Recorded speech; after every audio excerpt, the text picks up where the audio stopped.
ലോകത്തിൻ്റെ സമയപാലകരായിരുന്നു സ്വിറ്റ്സർലൻഡ്. അതികൃത്യതയോടെയും സൂക്ഷ്മതയോടെയും ഘടികാരസൂചിയുടെ ഹൃദയമിടിപ്പ് കാത്തുസൂക്ഷിച്ച ലോകപ്രശസ്ത വാച്ചുകളെല്ലാം സ്വിസ് മെയ്ഡായിരുന്നു. സ്വിറ്റ്സർലൻഡിൻ്റെ തലസ്ഥാനമായ ബേൺ സമയത്തിൻ്റെ സുനിശ്ചിതത പോലെ കൊത്തിയൊരുക്കിയ നഗരമാണ്. ലോകത്തെ അത്യാധുനിക നഗരമാണെങ്കിലും കെട്ടിലും മട്ടിലും കാലത്തിൻ്റെ പെൻഡുലം പണ്ടെങ്ങോ നിലച്ചുപോയതുപോലെ പോസ്റ്റ്കാർഡ് ചിത്രചന്തമുള്ള ബേൺ. സ്വിറ്റ്സർലൻഡിൻ്റെ തലസ്ഥാനമായ ബേൺ നഗരത്തിലാണ് ഞാനിപ്പോൾ നിൽക്കുന്നത്. വളരെ പരമ്പരാഗതമായ ഒരു നഗരമാണിത്. എൻ്റെ തൊട്ടു പിന്നിൽ കാണുന്നത് ബേൺ നഗരത്തിലെ പാർലമെൻറ്റ് മന്ദിരമാണ്. Swiss parliament മന്ദിരമാണ്.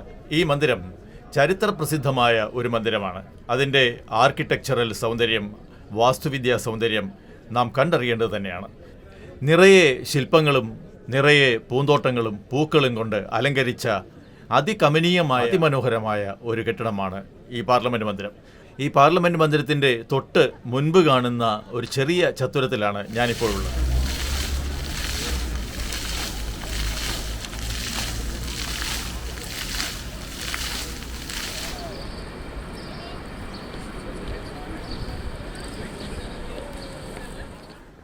ആൽപ്സ് പർവ്വതമടിത്തട്ടിൽ ആൾഡ് നദി ചുറ്റിയൊഴുകുന്ന നഗരമാണ് ബേൺ. സ്വിറ്റ്സർലൻഡിന് കുറുകെ ഒഴുകുന്ന ആൾഡ് ബേണിലെ ജനജീവിതവുമായി ഇഴുകിച്ചേർന്നിരിക്കുന്നു. ആകാശനീലിമയും ഓരത്തെ ഹരിതച്ചാർത്തും നിഴലിക്കുമ്പോൾ പച്ചവെള്ളമാകുന്നു നദിയിൽ.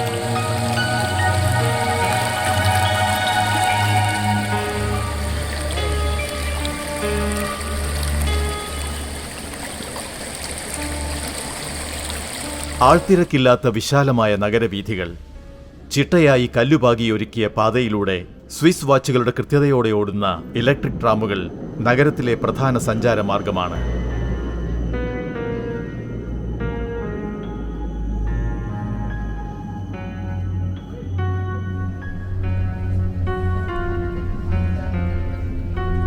തെരുവിലെ ശില്പസമാനമായ ജലധാരകൾ നഗരത്തിന്റെ മധ്യകാല പൈതൃകവും നാഗരിക സ്വത്വവും കലാപാരമ്പര്യവും വിളിച്ചോതുന്നവയാണ്. യൂറോപ്പിലെ പല നഗരങ്ങളിലും എന്നപോലെ ബേണിലും മധ്യകാലഘട്ടത്തിൽ കുടിവെള്ളം ലഭ്യമാക്കിയിരുന്നത് പ്രധാന കവലകളിൽ സ്ഥാപിച്ച ഇത്തരം ജലധാരകളിലൂടെയാണ്.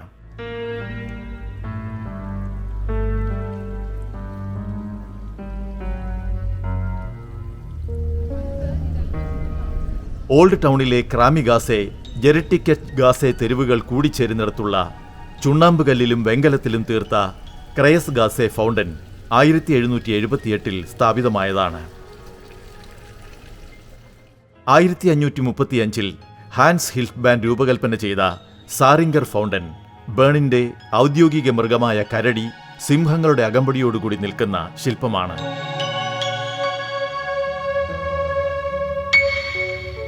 1546 ഹാൻസ് ജിയങ് നിർമ്മിച്ച ബാക്ക് പൈപ്പർ ഫൗണ്ടൻ നഗരത്തിലെ മധ്യകാല സംഗീതവും നൃത്തവും സാമൂഹിക ആഘോഷങ്ങളും പ്രതിനിധാനം ചെയ്യുന്ന കുഴലൂത്തുകാരന്റെ ശില്പമാണ്. ഊർജതന്ത്രത്തിലെ ആധുനിക സിദ്ധാന്തങ്ങൾക്ക് അടിത്തറ പാകിയ ആൽബർട്ട് ഐൻസ്റ്റീൻ എന്ന വിശ്വവിഖ്യാത ശാസ്ത്രജ്ഞൻ 1903 മുതൽ 1905 വരെ ജീവിച്ചിരുന്ന ഐൻസ്റ്റീൻ ഹൗസ് ഇതാണ്. ഇവിടെ വച്ചാണ് അദ്ദേഹം ഫിസിക്സിന്റെ തലവര മാറ്റി എഴുതിയ അനസ് മിറാബിലസ് എന്ന പ്രബന്ധം തയ്യാറാക്കിയത്.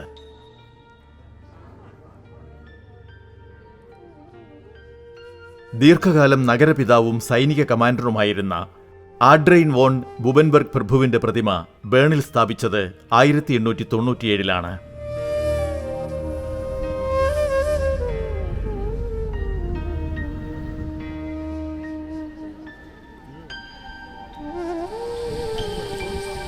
യുനെസ്കോ ലോക പൈതൃക പ്രദേശമായി പ്രഖ്യാപിച്ച് സംരക്ഷിച്ചു വരുന്നു സ്വിറ്റ്സർലൻഡിലെ ബേൺ നഗരത്തിലെ ഓൾഡ് ടൗണിനെ.